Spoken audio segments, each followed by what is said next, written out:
নমস্কার, আপনারা দেখছেন নিউজ নাও। আপনাদের সঙ্গে রয়েছে আমি সহেলি। শুরু করছি রাত 10টার সংবাদ। সেপ্টেম্বর মাসের শুরুতে বসছে 3 দিনের বিধানসভা অধিবেশন। বুধবার বিএসসি বৈঠকে গৃহীত এই সিদ্ধান্তের কথা জানিয়েছেন মন্ত্রী রতন লাল নাথ। এদিন বিধানসভা ভবনে অনুষ্ঠিত হয় বিএসসির বৈঠক। বৈঠকে উপস্থিত ছিলেন মন্ত্রী রতন লাল নাথ, মন্ত্রী সুশান্ত চৌধুরী, মুখ্য সচেতক কল্যাণী সাহা রায়, বিধায়ক রামপদ জমাতিয়া, উপাধ্যক্ষ রামপ্রসাদ পাল এবং বিরোধী দলনেতা জিতেন্দ্র চৌধুরী, অনিমেষ দেববর্মা সহ অন্যান্যরা। সেপ্টেম্বর মাসের 4, 5 ও 6 তারিখ 3 দিনের বিধানসভা অধিবেশন হবে বলে বৈঠকে সর্বসম্মতিক্রমে গৃহীত সিদ্ধান্তের কথা জানান মন্ত্রী রতন লাল নাথ। তবে এদিনের বৈঠকে কংগ্রেস দলের প্রতিনিধি উপস্থিত ছিলেন না বলে জানিয়েছেন তিনি। মূলত সাম্প্রতিক বিধ্বংসী বন্যার কারণেই এবার সংক্ষিপ্ত আকারে বিধানসভা অধিবেশন হচ্ছে বলে জানান রতন লাল নাথ। 3 দিনের বিধানসভার অধিবেশনে বন্যা পরবর্তী পরিস্থিতি নিয়ে হাউসে খোলামেলা আলোচনা হবে ও রাজ্য সরকারের অবস্থান তুলে ধরা হবে বলে জানান সংশ্লিষ্ট দপ্তরের মন্ত্রী রতন লাল নাথ। না করলেই নয়, সেজন্য 3 দিনের নিয়ে আলোচনা হবে। বুধবার, বৃহস্পতিবার, শুক্রবার প্রাইভেট মেম্বারদের রেজলিউশন যেমন থাকবে, আবার বুধবারে ফ্লাড নিয়ে আলোচনা করবে, রুলিং পার্টির লোক আলোচনা করবে। 3 দিনের বিধানসভা অধিবেশনে উপস্থাপন করা হবে 2টি বিল। তাছাড়া নিয়ম মাফিক প্রশ্নোত্তর পর্ব ও বিলের উপর আলোচনা করা হবে বলে জানিয়েছেন রতন লাল নাথ। বন্যা পরবর্তী পরিস্থিতিতে কিভাবে ত্রাণ ও পুনর্বাসনের কাজ চলছে সেই বিষয় নিয়ে অধিবেশনে বিশেষ গুরুত্ব সহকারে আলোচনা করা হবে বলে রতন লাল নাথ জানান। এবং এর বাইরেও একটা গভর্নমেন্ট বিল আসতে পারে। সবগুলি আর আলাদা করে বিএসসি ডাকার দরকার নেই। স্পিকারকে আমরা দায়িত্ব দিয়ে দিয়েছি, উনি এগুলি অ্যাডজাস্ট করে নেবেন। বন্যা পরবর্তী কঠিন সময়ে শাসক বিরোধীর সঠিক তালমিলের মাধ্যমে অধিবেশনে জনস্বার্থমুখী আলোচনা ও সিদ্ধান্ত নেওয়া হবে, এই আশাই করছেন রাজ্যের আপামর মানুষজন। ব্যুরো রিপোর্ট, নিউজ নাও। রাজ্যের বন্যা পরিস্থিতি খতিয়ে দেখতে পূর্ব নির্ধারিত সূচি অনুযায়ী বুধবার রাজ্য সফরে আসে 6 সদস্যের কেন্দ্রীয় প্রতিনিধি দল। কেন্দ্রীয় গৃহমন্ত্রকের যুগ্ম সচিব বেসি যোশীর নেতৃত্বে 6 সদস্যের প্রতিনিধি দলটি রাজ্যের বন্যা বিধ্বস্ত এলাকাগুলি সফর করবেন বলে জানা গিয়েছে রাজ্য প্রশাসন সূত্রে। বুধবার রাজ্য সচিবালয়ে প্রশাসনের আধিকারিকদের সঙ্গে উচ্চ পর্যায়ের বৈঠক করে প্রতিনিধি দলটি। বৃহস্পতিবার বন্যা বিধ্বস্ত দক্ষিণ এবং গোমতী জেলা সফর করবে এই প্রতিনিধি দলটি। গত কয়েকদিন ধরেই রাজ্যের পঞ্চায়েত প্রধান, উপপ্রধান, জেলা পরিষদের বিজয়ী প্রার্থীদের শপথ গ্রহণ অনুষ্ঠান চলছে। তবে পঞ্চায়েত প্রধানদের এই শপথ গ্রহণ অনুষ্ঠান ঘিরেই ঘটে চলছে একের পর এক তুলকালাম কাণ্ড। মঙ্গলবার এই বক্সনগরের বেলুয়াচরে শপথ গ্রহণ অনুষ্ঠানে রক্তক্ষয়ী সংঘর্ষ হয় বিজেপির 2টি আভ্যন্তরীণ গোষ্ঠীর মধ্যে। বুধবার নবনিযুক্ত প্রধান ও উপপ্রধানকে মানতে না পেরে কমলপুর ও পাতালিয়া পঞ্চায়েত অর্থাৎ 2 পৃথক এলাকায় তালা ঝুলিয়ে দেন ক্ষুব্ধ গ্রামবাসী ও খোদ বিজেপি কর্মীরা। আজকের এই শপথ অনুষ্ঠানে আমরা এই প্রধান মানছি না, প্রধান নির্বাচনকে কেন্দ্র করে উত্তপ্ত পাতালিয়া পঞ্চায়েত এলাকা। খোদ বিজেপি কর্মী সমর্থকরাই পঞ্চায়েত অফিসে তালা ঝুলিয়ে শপথ গ্রহণ অনুষ্ঠান বন্ধ করে দেন। ঘটনা বিশালগড় ব্লকের অন্তর্গত টাকারজলা থানাধীন পাতালিয়া পঞ্চায়েতের।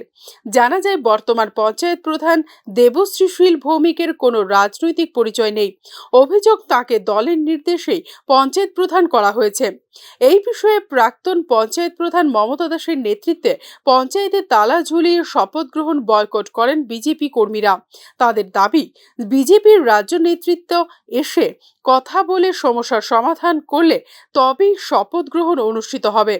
একাংশ দলীয় কর্মীদের অভিযোগ, বিনা প্রতিদ্বন্দ্বিতায় প্রার্থী জয়ী হয়ে যাওয়ায় অধিকাংশ দলীয় কর্মী প্রার্থীকে চেনেনই না।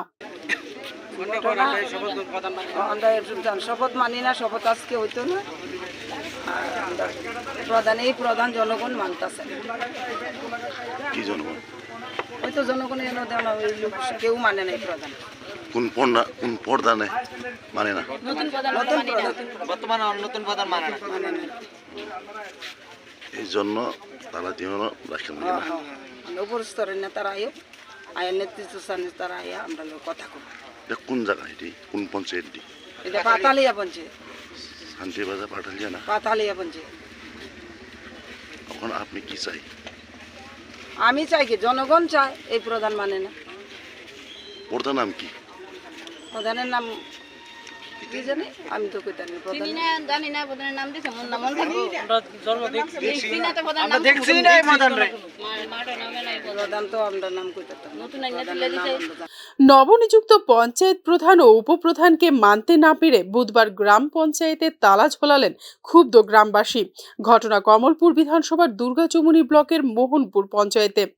ঘটনা ত্রিস্তরীয় পঞ্চায়েত নির্বাচনের শেষে সমস্ত পঞ্চায়েত চলছে প্রধান ও উপপ্রধানের শপথ গ্রহণ অনুষ্ঠান। সেই অনুযায়ী মোহনপুর পঞ্চায়েতের জন্য প্রধান ও উপপ্রধান দলীয়ভাবে মনোনীত হয়েছেন, কিন্তু বিজেপি মনোনীত প্রধান ও উপপ্রধানকে মানতে পারছেন না গ্রামবাসীরা। এর জেরে বুধবার সকাল 11টা নাগাদ ক্ষুব্ধ গ্রামবাসী পঞ্চায়েত কার্যালয়ে তালা ঝুলিয়ে দেন। তাদের বক্তব্য, বর্তমান মনোনীত প্রধান এবং উপপ্রধান যোগ্য নন, ফলে যোগ্য প্রধান ও উপপ্রধান নির্বাচন না হওয়া পর্যন্ত তালা বন্ধ থাকবে পঞ্চায়েত অফিস।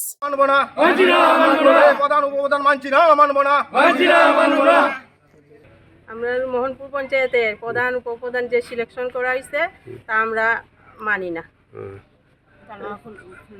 যদি না মানেন তাহলে কি করতে চাইছেন? আমরা তালা বন্ধ পঞ্চায়েত, যে নেতৃত্বরা যে প্রধান উপপ্রধান সিলেকশন করছে আমরা তা মানি না। ভালো উপপ্রধান প্রধান হইতো। আমরা মোহনপুর পঞ্চায়েতে উপর মহলের তারা যে প্রধান উপপ্রধান নিয়োগ করছে এটা আমরা মানি না। আমরা চাই ভালো লোক যাতে প্রধান উপপ্রধান হয়, এটাই আমরা চাই। আর যতদিন ভালো প্রধান উপপ্রধান দেওয়া হইতো না, এতদিন পঞ্চায়েতের তালা অনির্দিষ্টকালের লিগা ঝুল্লা থাকবো। বুধবারের এই দুটি ঘটনায় প্রশ্ন উঠছে বিজেপির তৃণমূল স্তরের অন্তর্কোন্দল নিয়ে। এখন দেখার শাসক শিবিরের রাজ্যস্তরীয় নেতারা এই কোন্দলকে ঠিক কিভাবে মোকাবেলা করেন। ব্যুরো রিপোর্ট, নিউজ নাও। ত্রিপুরার সাহিত্য জগতে নক্ষত্র পতন। প্রয়াত হলেন রাজ্যের বিশিষ্ট কথাশিল্পী সুবিমল রায়। তার প্রয়াণে শোকের আবহ গোটা সাহিত্য জগতে। খানিকটা অভিভাবক শূন্য হয়ে পড়ল ত্রিপুরার সাহিত্য জগৎ। বুধবার ভোররাতে প্রয়াত হলেন রাজ্যের বিশিষ্ট কথাশিল্পী সুবিমল রায়। মৃত্যুকালে তার বয়স হয়েছিল 88 বছর। বার্ধক্যজনিত রোগে দীর্ঘদিন ধরেই ভুগছিলেন আপাদমস্তক রবীন্দ্র ভাবনার ধারক এবং বাহক সুবিমল রায়। 1936 সালের 21শে নভেম্বর পূর্ব বাংলা অর্থাৎ অধুনা বাংলাদেশে জন্ম হয় সুবিমল রায়ের। দেশভাগের সময় ত্রিপুরায় চলে আসতে হয়েছিল তার পরিবারকে। মহারাজা বীর বিক্রম কলেজ থেকে বিজ্ঞান বিষয়ে স্নাতক ডিগ্রি লাভ করার পর তিনি যোগ দেন রাজ্য সরকারের শিল্প দপ্তরে। শিক্ষা জীবন থেকে রবীন্দ্র ভাবনা নিয়ে বাঁচতে চেয়েছিলেন সুবিমল বাবু। সেই ভাবনা থেকেই তার যোগ দেওয়া ত্রিপুরা রবীন্দ্র পরিষদে। একে একে 30টি বই রচনা করে সুবিমল রায় সমৃদ্ধ করেছেন ত্রিপুরার সাহিত্য জগৎকে। 50 এবং 60-এর দশক থেকে ছোট গল্প লিখেছেন সুবিমল রায়। তার বিখ্যাত গল্পগুলোর মধ্যে অন্যতম হলো সোডিয়াম ফ্লেম, সুরবাহার, বিজয়িনী, হারাধন এবং 2 বৃত্ত 1 কেন্দ্র। 1972 সালে তার প্রথম গল্পগ্রন্থ বিবর্ণ আবির প্রকাশিত হয়। 1989 সালে প্রকাশিত হয় মানচিত্র ও অন্যান্য গল্পগ্রন্থ। সহজ সরল আঙ্গিকে কথা বলার একটা নিজস্ব ঢং খুঁজে পাওয়া যায় তার রচনাগুলিতে। তার রচনাগুলির জন্য রবীন্দ্র পুরস্কারে ভূষিত করা হয়েছে সুবিমল রায়কে। রাজ্যের চারু ও কারুকলার বিকাশে তিনি গঠন করেছিলেন ক্রাফট কাউন্সিল অফ ত্রিপুরা। রাজ্যের তরুণ লেখকদের সঙ্গে অন্তরঙ্গতা ছিল সুবিমল রায়ের। ত্রিপুরা রবীন্দ্র পরিষদের সভাপতির দায়িত্ব নিষ্ঠার সঙ্গে পালন করেছিলেন সুবিমল রায়। তার মৃত্যুতে রাজ্যের সাহিত্য জগতের অভিভাবকের স্থানটি রিক্ত হয়ে গেল বলেই অভিমত ব্যক্ত করেছেন সাহিত্য অনুরাগীরা। Bureau report, news now. পুজোর বৈঠক চলাকালীন বুধবার লেক চৌমোহনী বাজারে ব্যবসায়ীদের ওপর হামলা করে কিছু দুষ্কৃতী। বাজারে 2-3 জন ব্যবসায়ী ও বহিরাগত মাস্তানরা এই হামলা করেছে বলে অভিযোগ করেছেন আক্রান্ত ব্যবসায়ীরা। কিছুদিন আগেই লেক চৌমুনি বাজার পরিদর্শন করে বাজার উন্নয়নের জন্য বিভিন্ন প্রতিশ্রুতি দিয়ে গেছেন পুর মেয়র। তবে বাজারের আভ্যন্তরীণ পরিবেশ যে বিশেষ সুবিধার নয় তা প্রমাণিত হলো এই দিনের ঘটনায়। জানা গেছে এদিন পুজোর বৈঠক চলাকালীন বাজারের বর্তমান কমিটির সদস্য কিছু ব্যবসায়ীর উপর আচমকা হামলা করে কিছু দুষ্কৃতী। আক্রান্ত ব্যবসায়ীদের অভিযোগ বাজারের ব্যবসায়ী পার্থ রায় ও আরও কিছু ব্যবসায়ীর মদতে তাদের উপর হামলা করে বহিরাগত দুষ্কৃতীরা। পার্থ রায় আর হচ্ছে সামল সাহা এরা আসিল বাজার সেক্রেটারি আমরা তো মিটিং করলাম তার না আসলো ফট করে মাইরে হচ্ছে এটা তো আমরা কইতারি না এরপর আরো আছে ওই যে লোক দেখেন আরো ব্যক্তিগত স্বার্থ পূরণ করার অশুভ লক্ষ্য নিয়েই দুষ্কৃতীরা এই হামলা করে বলে জানান বাজারের প্রবীণ ব্যবসায়ী সুবল দেবনাথ। তার বক্তব্য, বাজারে এই ধরনের ঘটনা আগে সংঘটিত হয়নি। হামলার ঘটনার তীব্র নিন্দা করে ঘটনায় জড়িতদের বিরুদ্ধে আইনি ব্যবস্থা নেবার জন্য প্রশাসনের কাছে দাবি জানিয়েছেন আক্রান্ত ব্যবসায়ীরা। হামলা উপস্থিত হলে বর্তমান কমিটির কয়েকজন গুরুতরভাবে আহত হয় এবং তারা সেই সঙ্গে বাজারের ব্যবসায়ীও ছিল, তারা চিকিৎসাধীন আছে। লেক চৌমুহনী বাজারকে কেন্দ্র করে 2 পাইস কামাবার ধান্দাবাজির ব্যবসা চালু রয়েছে দীর্ঘদিন ধরেই। সম্প্রতি সেই চক্রকে হুঁশিয়ারিও দিয়েছিলেন পুরো মেয়র। তবে এদিনের হামলা হজ্জতির ঘটনার পর পরিষ্কার শক্ত হাতে এই অশুভ নেক্সাসকে মোকাবিলা না করলে আগামী দিনে আরও খারাপের দিকে যেতে পারে জাতি জনজাতির কাছে জনপ্রিয় লেক চৌমুহনীর বাজারের সার্বিক পরিস্থিতি। ব্যুরো রিপোর্ট, নিউজ নাও। বিধায়ক হিসেবে মেয়াদ একদিন হলেও অবসরকালীন সমস্ত সুযোগ সুবিধা পাবেন তিনি। ত্রিপুরা বিধানসভার বর্ষাকালীন অধিবেশনে এই বিলই পাশ করতে চলেছে রাজ্য সরকার। বুধবার সাংবাদিকদের মুখোমুখি হয়ে এই কথা জানিয়েছেন ত্রিপুরা বিধানসভার অধ্যক্ষ বিশ্ববন্ধু সেন। আগামী 4 সেপ্টেম্বর থেকে ত্রিপুরা বিধানসভার বর্ষাকালীন অধিবেশন শুরু হবে। ওই অধিবেশন চলবে 6 সেপ্টেম্বর পর্যন্ত। ওই অধিবেশনে মোট 3টি বিল পেশ করবে ত্রিপুরা সরকার বলেও জানিয়েছেন ত্রিপুরা বিধানসভার অধ্যক্ষ বিশ্ববন্ধু সেন। আমরা চেয়েছিলাম সকলে মিলে যে অ্যাটলিস্ট অন্যান্য বার একটু ডিউরেশন বাড়াতে, কিন্তু সকলে মিলে আলোচনা করলো বিরোধী দল সহ, যেহেতু সিচুয়েশনটা কিন্তু ফেভারেবল না আমাদের রাজ্যের জন্য, ভয়ঙ্কর বন্যা এবং সব জায়গায় কিন্তু এখন পর্যন্ত বন্যার প্রকোপ কমলেও এখন অনেক মানুষ শরণার্থী শিবিরে আছেন, তাদেরকে সরকার খাওয়া খাদ্যের ব্যবস্থা করছে, চেষ্টা করছে। এমত অবস্থায় যে এটাকে 4 দিন 5 দিন নেওয়াটা সমীচীন হবে না বলে সকলে সহমত পোষণ করেছেন। এবার 3 দিনই হবে, 4, 5, 6। এর মধ্যে ভেরি ফার্স্ট ডে অর্থাৎ প্রথম দিনেই এটা বন্যার উপরে ন্যাচারাল ক্যালামিটিস, বন্যা কিংবা ল্যান্ডস্লাইড সবকিছুর উপর একটা আলোচনা হবে, বিশেষ আলোচনা হবে। বিজেপির ডাকা 12 ঘন্টার বাংলা বন্ধের প্রভাব পড়ে বেশ কিছু জায়গায়। বুধবার সকাল থেকে শহর জুড়ে লক্ষ্য করা গিয়েছে বন্ধের মিশ্র প্রভাব। বিভিন্ন জেলায় প্রভাব অনেক বেশি পড়লেও শহর কলকাতায় ছবিটা ছিল অন্যরকম। এদিন মূলত মধ্য এবং উত্তর কলকাতায় বন্ধের বিচ্ছিন্ন ছবি ধরা পড়েছে। বেলা গড়াতেই দক্ষিণ কলকাতায় অবশ্য পরিস্থিতি অনেকটাই হয় স্বাভাবিক, নিয়ন্ত্রণে আসে সমস্ত কিছুই। সকালের দিকে গড়িয়াহাট মোড়ে দফায় দফায় উত্তেজনা সৃষ্টি হয়। মধ্য কলকাতায় মুরলীধর সেন অর্থাৎ বিজেপির সদর কার্যালয় থেকে বিজেপির রাজ্য সভাপতি সুকান্ত মজুমদার বিজেপি কর্মী সমর্থকদের নিয়ে মিছিল করেন সেন্ট্রাল অ্যাভিনিউ ধরে। পুরো সেন্ট্রাল অ্যাভিনিউ বেশ কিছুক্ষণের জন্য কার্যত অবরুদ্ধ রাখা হয়। তৈরি হয় বিজেপি কর্মী সমর্থক এবং পুলিশের মধ্যে ধস্তাধস্তির পরিস্থিতিও।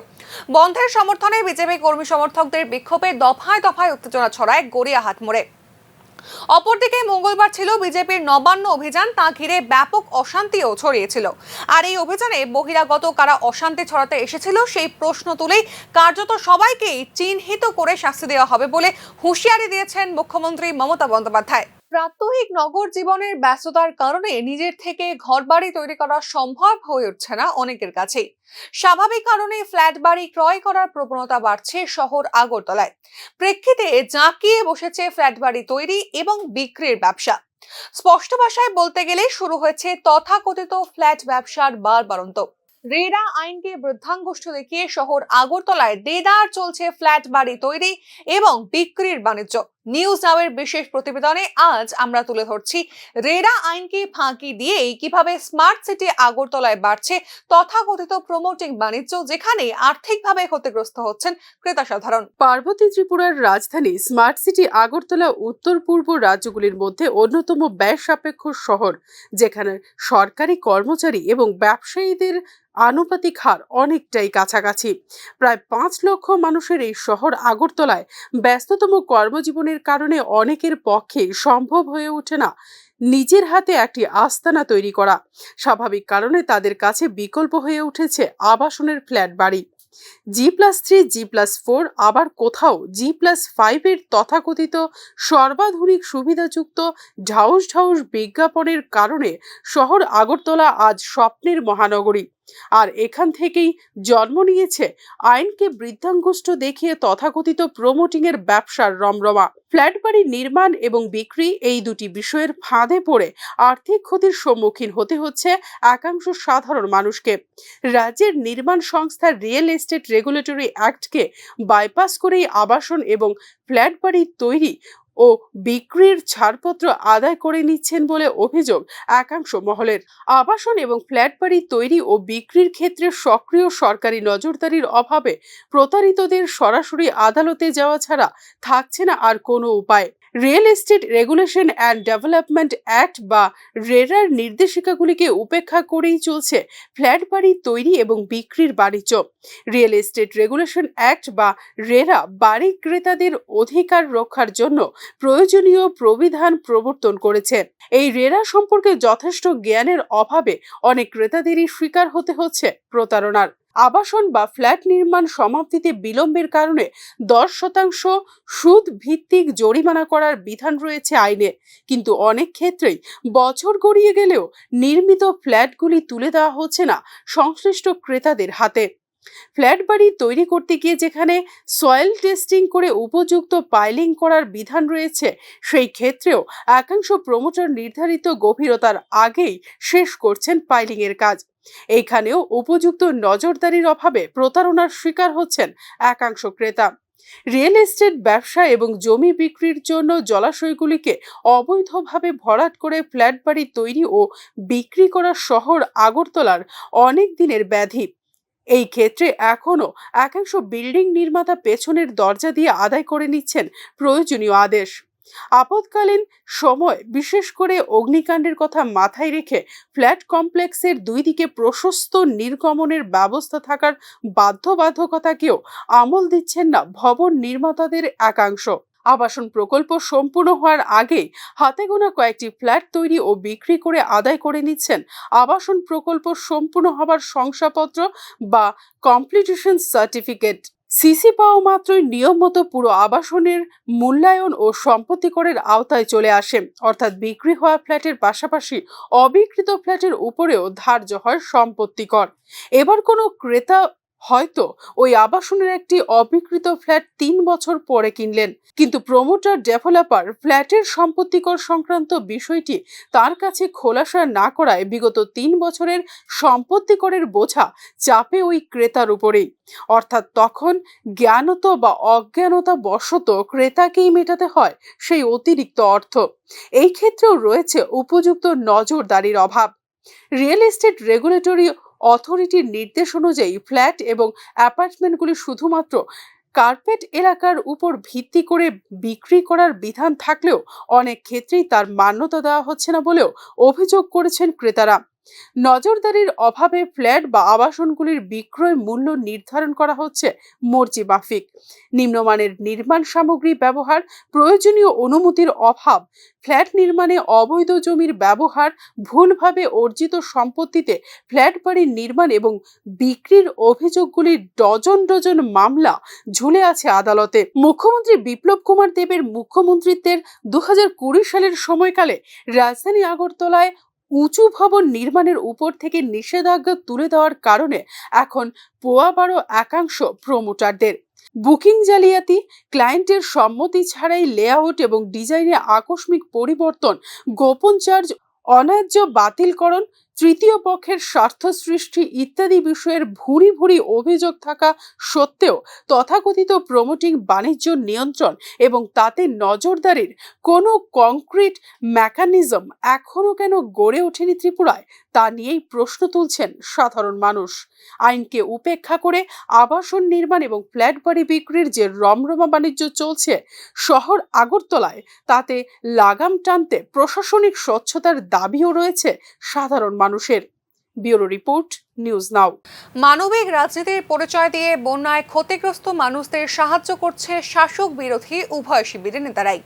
এই ধারার সঙ্গে সঙ্গতি রেখে উদয়পুরে বন্যার্ত মানুষদের জন্য ত্রাণ সামগ্রী পাঠালেন কংগ্রেস বিধায়ক সুদীপ রায় বর্মন। চাল, ডাল, গুঁড়ো দুধ, বিস্কুট, কেক, রুটি ও জলসহ অন্যান্য ত্রাণ সামগ্রী আগরতলা থেকে পাঠানো হয়েছে বলে এদিন জানিয়েছেন জেলা কংগ্রেস সভাপতি টিটন পাল। প্রসঙ্গত বলা যায়, উন্নত রাজনৈতিক বোধ ও মানবিক সত্তার পরিচয় দিয়ে বন্যা শুরুর পর থেকেই বিপন্ন মানুষের পাশে দাঁড়িয়েছে জনপ্রতিনিধি দায়িত্ব পালন করতে দেখা গিয়েছে বিধায়ক সুদীপ রায় বর্মনকে। কঠিন সময় এই ঐক্যবদ্ধ প্রয়াসের মধ্যে দিয়ে ব্যাপক কঠিন সময়কে অনেকাংশে প্রতিরোধ করতে সক্ষম হয়েছে ত্রিপুরা, যার মূল নির্দেশ হলো আগে মানুষ পরে রাজনীতি। সামগ্রী সেখানে পাঠিয়েছেন চাল, ডাল, শুকনো খাবার, বিস্কুট, কেক, জল, দুধ, চিরা, গুড়, আরও বিভিন্ন কিছু সেখানে পাঠিয়েছে।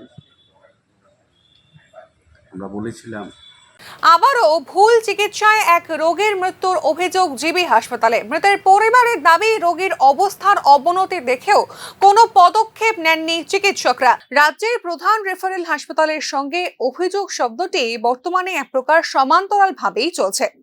আবারও ভুল চিকিৎসায় রোগী মৃত্যুর অভিযোগ উঠল জিবির বিরুদ্ধে। বুধবার গীতাধর নামের 48 বছরের এক মহিলার জীবিতে চিকিৎসাধীন অবস্থায় মৃত্যু হয়। এই মহিলার বাড়ি রাজধানীর দুর্গা চৌমুহনী এলাকায়। তার পরিবারের অভিযোগ, শারীরিক কিছু সমস্যা থাকায় গীতা দেবীকে জিবি হাসপাতালে ভর্তি করা হয়। তবে গত 2-1 দিন ধরে গীতাধরকে যে সমস্ত খাবার দেওয়া হয়েছিল হাসপাতাল থেকে, তার কিছুই হজম না হয়ে বুকে আটকে ছিল বলে কর্তব্যরত চিকিৎসক রোগীর পরিবারকে জানিয়েছিলেন। সেক্ষেত্রে রোগীর পরিবারের তরফে জানানো হয়, কোনো ওষুধ দিয়ে কি গীতা দেবীর হজমের প্রক্রিয়া স্বাভাবিক করা সম্ভব? পরিবারের অভিযোগ, সেক্ষেত্রে চিকিৎসক জানিয়েছিলেন গীতা দেবীর গলায় নল ঢুকিয়ে জমে থাকা খাবার বের করতে হবে। এই নল ঢুকিয়ে খাবার বের করতে গিয়ে অধিক রক্তক্ষরণে গীতাধরের মৃত্যু হয়েছে বলে অভিযোগ পরিবারের। আমি আসলাম, আসার পরে দেখা গেল যে আমার কাকিমণির অক্সিজেন লাগাই রাখছে। ম্যাডামকে জিজ্ঞেস করলাম যে অক্সিজেন কি লেখা, বললো যে অক্সিজেন লাগাই রাখছি, যে ওনার তো শ্বাসকষ্ট পালাইছে, অসুবিধা হইতেছে, বুকে ব্যথাটা একটু কমতেছে, তো নল লাগাবো। ঠিক আছে লাগাও। তো তারপর কিছুক্ষণ পরে দেখলো যে ম্যাডাম আইলো বলে যে দিদি তোমার এই যে পেশেন্টের আমরা নল লাগাবো। তো বললাম যে কে লিখা নল, যে তানে যে খাবার খাইতেছে, কালকে যে খাইছে বা আজকে সকালে খাইছে খাবারটি এখানে জন্মা আছে, জন্মা তাহলে হজম হইতেছে না। তো আমি বললাম হজমের ওষুধ দিতে পারেন? না, ওষুধ দিতে পারতাম না, আমরা নল দিয়ে বের করবো। তো নল ঢুকাইলো, ঢুকানোর পর থেকে রক্ত বেরিয়ে গেছে, নলের সাথে সাথে মানে অতিরিক্ত রক্ত বেরিয়েছে। তো আমি বললাম রক্ত বেরিয়েছে বা কোনো ব্যাপার না, তাদের হাতে যত যে সিরিজ লাগা রাখছে, সিরিজগুলো তো রক্ত বেরিয়েছে, এখনও দেখতে পারেন রক্ত বেরিয়েছে। করে যেমন বলি সিরিজে তো রক্ত ব্লাড তো অনেকখানে আইতাছে যা চিন্তা করুন, এটা ঠিক করেন তাড়াতাড়ি। যেমন না ঠিক হয়ে যাবো, নলটা বাড়িতে দেরি, মানে শ্বাস বন্ধ হয়ে আছে, জিভ বা কামড় দিয়ে রাখছে। তারপরে কইলাম যে ম্যাডাম হাত বন্ধ রয়েছে, তারপরে বুকে চাপতেছে, তারা 4-5 জন মেশিন দিয়ে যত কিছুই মেশিন দিয়ে তো চাপতেছে করে, তারপরে দিয়ে হঠাৎ সেখানে শ্বাস ফাঁকছেন চাইতেছে না। তো আমরা ভাবলাম যে আইসিউতে নিলে ভালো হইব। আমার এক ভাইয়ের বউ, ছোটো ভাইয়ের বউ, তো হাঁপানিয়া নার্স আর কি, নানা জিজ্ঞেস করলো যে আইসিউতে লোক, আইসিউতে কেবিন খালি নাই, খালি না থাকলে আমরা কেমনি নিব। তবে হাসপাতালের কর্তব্যরত চিকিৎসককে এই বিষয়ে জিজ্ঞাসা করা হলে তিনি জানিয়েছেন গীতা দেবীর শারীরিক পরিস্থিতির অবনতি হচ্ছিল ক্রমশই। এর পাশাপাশি ভুল চিকিৎসায় গীতাধরের মৃত্যুর অভিযোগকেও নস্যাৎ করেছেন তিনি। आप लोग पहनाने के लिए कोशिश किया था, लेकिन वो सही जगह नहीं गया। नहीं, राइस ट्यूब पहनाना होता है। राइस ट्यूब एक्यूट पेंगेटाइटिस के केस में पहनाना जरूरी होता है कि फ्लूइड को निकलने के लिए, नहीं तो एस्पिरेशन होता है। तो उसके कारण क्या पहना पाई? हाँ, पेशेंट का कंडीशन सुबह से ही खराब था, बीपी सुबह से ही कम आ रहा था। राइस ट्यूब के कारण पेशेंट का मृत्यु डेड हुआ है ऐसा? नहीं, ऐसा कुछ नहीं। अभी क्या राइस ट्यूब है? राइस ट्यूब के कारण पेशेंट का डेथ नहीं। उन लोगों का कहना है। গোটা ঘটনায় বুধবার সকালে জিবি হাসপাতাল চত্বরে ছড়িয়ে পড়ে তীব্র উত্তেজনা। পরবর্তী সময়ে টিএসআর জওয়ানদের তৎপরতায় পরিস্থিতি খানিক স্বাভাবিক হয়। ব্যুরো রিপোর্ট, নিউজ নাও। আওয়ামী লীগ বাংলাদেশের স্বাধীনতার সংগ্রামে নেতৃত্ব দেওয়া দল, তাই দল হিসেবে আওয়ামী লীগকে নিষিদ্ধ করা সমীচীন হবে না বলে মনে করেন বাংলাদেশের অন্তর্বর্তী সরকারের আইন উপদেষ্টা ডক্টর আসিফ নজরুল। বুধবার দুপুরে বাংলাদেশ সচিবালয় আইন মন্ত্রণালয় তার নিজস্ব দপ্তরে সাংবাদিকদের সঙ্গে আলাপকালে এক প্রশ্নের জবাবে এই কথা জানিয়েছেন তিনি। জঙ্গিবাদী কিংবা রাষ্ট্রবিরোধী তৎপরতায় লিপ্ত না থাকলে কোনো রাজনৈতিক দলকে নিষিদ্ধ করা যায় না বলেও জানিয়েছেন ডক্টর আসিফ নজরুল।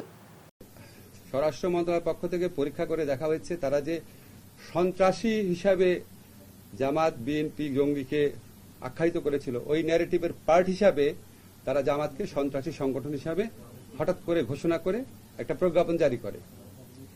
তা আমরা তো আওয়ামী লীগ যে ছাত্র জনতার গণবিপ্লবকে সন্ত্রাসী কর্মকাণ্ড বলতে চেয়েছে, সেই ন্যারেটিভের পার্ট তো আমরা হতে পারি না। আমরা মনে করি আওয়ামী লীগ কোনো নীতিগত অবস্থান থেকে জামাতকে নিষিদ্ধ করে নাই।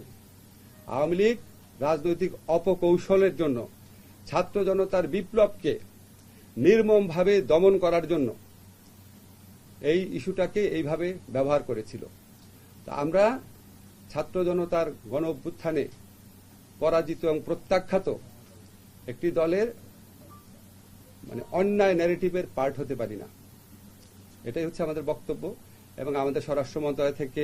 কমলপুর মহকুমা শাসক লাল রিং হেনতা ডরলং এর কাছে 7 দফা দাবির ভিত্তিতে বুধবার প্রতিনিধিত্বমূলক স্মারকলিপি প্রদান করে সিপিআইএম কমলপুর মহকুমা কমিটি। মূলত বন্যায় ক্ষতিগ্রস্তদের সাহায্য করার লক্ষ্য নিয়ে স্মারকলিপি দেওয়া হয়েছে বলে জানিয়েছেন মহকুমা কমিটির সম্পাদক অঞ্জন দাস। তার মধ্যে বন্যায় ক্ষতিগ্রস্তদের সরকারিভাবে সাহায্য করা ও সর্বোচ্চ ক্ষতিপূরণ দেওয়ার ব্যবস্থা করা অন্যতম দাবি বলে জানিয়েছেন সিপিআইএম কমলপুর মহকুমা কমিটির নেতৃত্ব। দলীয় কর্মসূচিতে অন্যান্যদের মধ্যে উপস্থিত ছিলেন অঞ্চল কমিটির সম্পাদক সুবীর দেব, অঞ্জন ব্রহ্ম, প্রাণেশ বর্মন ও অনিল চন্দ্র দাস। কমলপুর থেকে দেবজিৎ গুহ রায়ের রিপোর্ট, নিউজ নাও। নদীর 2 পার বোল্ডার দিয়ে বাদ দেওয়া দরকার, যাতে বন্যায় আর তাদের ক্ষতি না হয় এবং এই পরিবারগুলির ক্ষতিপূরণ দেওয়া। তেমনি মাছ চাষ 8 মাস ধরে বর্ধিত টাকা পাননি জিবির ক্যাজুয়াল কর্মীরা। তাদের দাবি খুব সামান্যই বেতন পান তারা, কিন্তু জানুয়ারি মাসে তাদের দৈনিক হাজিরা 25 টাকা করে বৃদ্ধি পায়। তবে এখনো পর্যন্ত 8 মাস পেরিয়ে গেলেও সেই বর্ধিত বেতন পাননি জিবির এই ক্যাজুয়াল কর্মীরা। তাদের অভিযোগ, তারা একাধিকবার হাসপাতালের সুপারিনটেন্ডেন্টের সঙ্গে কথা বলেছেন, কিন্তু তার তরফ থেকে কখনোই কোনো ইতিবাচক বার্তা পাননি। 8 মাস পেরিয়ে যাওয়ার পর বাধ্য হয়ে তারা সাংবাদিকদের সামনে তাদের দাবি তুলে ধরেন। বুধবার এই ক্যাজুয়াল কর্মীরা তাদের হকের বেতন বাড়ানোর দাবিতে হাসপাতালের সুপারিনটেন্ডেন্টের কাছে একটি ডেপুটেশন জমা দেন। গত জানুয়ারি মাস থেকে গভর্নমেন্ট ডিক্লেয়ার দিল যে অনিয়মিত কর্মচারীরও পাইব দিয়ে দেওয়া হয়েছে, ওই ডিএটা আমরা পাইছি না এখন পর্যন্ত। তো জানুয়ারির থেকে আজকে 8 মাস চলে আমরা যে স্যারের আন্ডারে কাজ করি, সুপারিনটেন্ডেন্ট স্যার, আমরা সুপারিনটেন্ডেন্টের কাছে আইছি কিন্তু সুপারিনটেন্ডেন্ট পাইনি, ডেপুটি স্যারের পাইছি কিন্তু ডেপুটি স্যার তো বললো যে আমরা এখানে জানি না। তো তারার আন্ডারে আমরা কাজ করি, তারা যদি না জানে জানবো কে? খবরটা কে জানবো? খবরটা কি আমরা জানব না জনগণ জানবো? তারাই তো জানবো। তাহলে তারা যোগাযোগ করে কেন আমরা তাদের আন্ডারে কাজ করি, তারা কেন আমরা এই টাকাটা দেয় না? আমরা সাধারণ শ্রমিক, অল্প পয়সা কাজে আমরা জিবি হাসপাতাল কাজ করি পেডের দায়ে, কিন্তু সুপারিনটেন্ডেন্ট স্যার তো ওইটা বুঝলো না। তারাও তো সাধারণ শ্রমিক স্যার, তারা তো লাখ লাখ টাকা বেতন পায়, আমরা তো সাধারণ পয়সা পাই। এই পয়সার মধ্যে আমরা ডেলি 25 টাকা বাড়ছে, এই টাকাটা পাইলে তো আমরা খুব খুশি হই, কিন্তু এইটাও আমরা বঞ্চিত করছে। তা আমরা ওখানে কী খাওয়া বেশি? আমরা ওই কারণে আজকে সুপারিনটেন্ডেন্ট স্যারের দেখা করতে আসছি। সুপারিনটেন্ডেন্ট স্যার নাই, ডেপুটি স্যার আছে, কিন্তু তারা কইছে আমরা এটা তারা জানে না। তো তারা জানে না, কে জানে? এটা জানে কে? আমরা বুধবার বেলা 12টায় সারা ভারত কৃষক সভা ত্রিপুরা রাজ্য কমিটির তরফে একটি সাংবাদিক সম্মেলন করা হয়। এই সাংবাদিক সম্মেলনে সিপিএম নেতা পবিত্র কর রাজ্যের কৃষকদের স্বার্থে বেশ কয়েকটি বিষয় তুলে ধরেন। তিনি জানিয়েছেন, আগস্ট এবং সেপ্টেম্বর মাস মূলত আউশ এবং আমন ধান চাষের সময়। তবে বৃষ্টিতে এই ধানের চারা অত্যন্তভাবে ক্ষতিগ্রস্ত হতে পারে। চলতি বছরে আগরতলায় যে বৃষ্টি হয়েছে তাতে অধিকাংশ ধান জমি জলের তলায়। এই ধান জমিগুলি থেকে জল নেমে গেলেও জমিতে এখনো পর্যন্ত পলি বালি জমে রয়েছে। এর পাশাপাশি সবজি ক্ষেতেরও ব্যাপক ক্ষতি হয়েছে এই বর্ষায়। এছাড়াও মৎস্য চাষীদের অপূরণীয় ক্ষতির সম্মুখীন হতে হয়েছে। এই সমস্ত বিষয়কে সামনে রেখেই সারা ভারত কৃষক সভা ত্রিপুরা রাজ্য কমিটি রাজ্য সরকারের কাছে আবেদন করেছে শুধুমাত্র আর্থিক ক্ষতিপূরণই নয়, এর পাশাপাশি যদি চারা গাছ এবং বৈজ্ঞানিক উপায়ে ধান, সবজি এবং মাছ চাষের পুনরায় ব্যবস্থা করে দেওয়া হয় তাহলে কৃষকদের পক্ষে অত্যন্ত সাহায্য হবে। আমন হইল আমাদের সবচেয়ে বড় ফসল। এই ফসলটাই সম্পূর্ণভাবে ধ্বংস হয়েছে। এখানে আমরা একটা সাজেশন রেখেছি, এটা ভাদ্র মাসের এখনো মাঝামাঝি হয়নি, তাহলে আমাদের সাধারণ নিয়মে ভাদ্র মাসের 15-20 পর্যন্ত ধানের রোয়া দেওয়া যায়। অতীত আমাদের সরকার, বামপন্থী সরকার যখন ছিল, এরকম বন্যা হয়েছিল যে আমরা বলবো যে ক্যাশ টাকাটা তো ইমিডিয়েট দিতেই হবে তাদেরকে রক্ষা করার জন্য, কিন্তু ফসল যদি করতে হয় তাহলে ফার্স্ট যে কাজটা করতে হবে ইমিডিয়েটলি ব্যাপকভাবে রেগা কিংবা শহরের বিভিন্ন জায়গাতেও তো জমি আছে, এর জন্য টোয়েব দিতে হবে যাতে পলি এবং বালি গার্বেজ, আমরা দেখে আসলাম বিভিন্ন জায়গাতে মিউনিসিপ্যাল গার্বেজও গিয়ে জমিতে পড়ে গেছে, নদীর তীরে সবই ভেসে আসে। এগুলো যদি সরানো না যায় তাহলে এই জমি তো উপযুক্ত হবে না ফসল করার জন্য। এটা ইমিডিয়েটলি টেক আপ করতে হবে যাতে করে এটা করা যায়। দ্বিতীয় হলো সঙ্গে সঙ্গে চারা উৎপাদন করা। সেন্ট্রালি আমরা শুধু ধান দিয়ে লাভ হবে না, ধান নেবে আবার সেটাকে চারা করবে। এখন এরকম পদ্ধতি বৈজ্ঞানিকভাবে আছে যে একসাথে এক একটা এগ্রি সাব ডিভিশনের মধ্যে ধানের চারা করবেন, যত কৃষক হয়েছে তাতে চারাটা দিয়ে দেবে। তাহলে ওই জমিগুলিতে অনেক জায়গায় দেখা যাবে জমি চাষও দিতে হবে না, পলি যেভাবে পড়েছে তারা রোপণ করতে পারবে। তাহলে আমরা কিছু ফসল অন্তত পেয়ে যেতে পারব। দ্বিতীয় হলো সবজির একটা ব্যাপক ক্ষতি হয়েছে, হাহাকার বাজারে এখন। সেপ্টেম্বরের 5 তারিখ থেকে প্রধানমন্ত্রী নরেন্দ্র মোদীর নেতৃত্বে সারা দেশে শুরু হচ্ছে বিজেপি দলের সদস্যপদ সংগ্রহ অভিযান। রাজ্যেও আরো বেশি সদস্যপদ বৃদ্ধি করার লক্ষ্য নিয়ে মাঠে নামছে প্রদেশ বিজেপি। বুধবার সেই লক্ষ্যমাত্রা পূরণের উদ্দেশ্য নিয়ে অনুষ্ঠিত হয় বিশেষ কর্মশালা। কর্মশালায় উপস্থিত ছিলেন মুখ্যমন্ত্রী মানিক সাহা, দলের রাষ্ট্রীয় সাধারণ সম্পাদক সহ প্রদেশ সভাপতি রাজীব ভট্টাচার্য ও বিভিন্ন সাংগঠনিক কর্মকর্তা, বিধায়ক এবং মন্ত্রীরা। গতবার বিজেপি দল রাজ্যে 6,50,000-এর অধিক নতুন সদস্যপদ সংগ্রহ করেছিল। এই তথ্য উল্লেখ করে প্রদেশ সভাপতি রাজীব ভট্টাচার্য জানিয়েছেন, এবার আরো অধিক নতুন সদস্য অন্তর্ভুক্ত করার লক্ষ্য নিয়ে ময়দানে ঝাঁপিয়ে পড়বে বিজেপি। সমগ্র উত্তর পূর্বাঞ্চলে সর্বাধিক সদস্যপদ সংগ্রহ করার লক্ষ্যে প্রদেশ সংগঠন প্রতিটি স্তরে কাজ করবে বলে এদিন জানিয়েছেন প্রদেশ সভাপতি Rajib Bhattacharya. National general secretary Dushyant Gautam ji हमारा इधर आया है और सदस्यता अभियान का जो टोली बनाया है राष्ट्रीय स्तर पर, उन्होंने एक मेंबरशिप है, सदस्यता है। আজকের মতো সংবাদ এই পর্যন্তই। পরবর্তী আপডেটস পেতে চোখ রাখুন নিউজ নামের পর্দায়।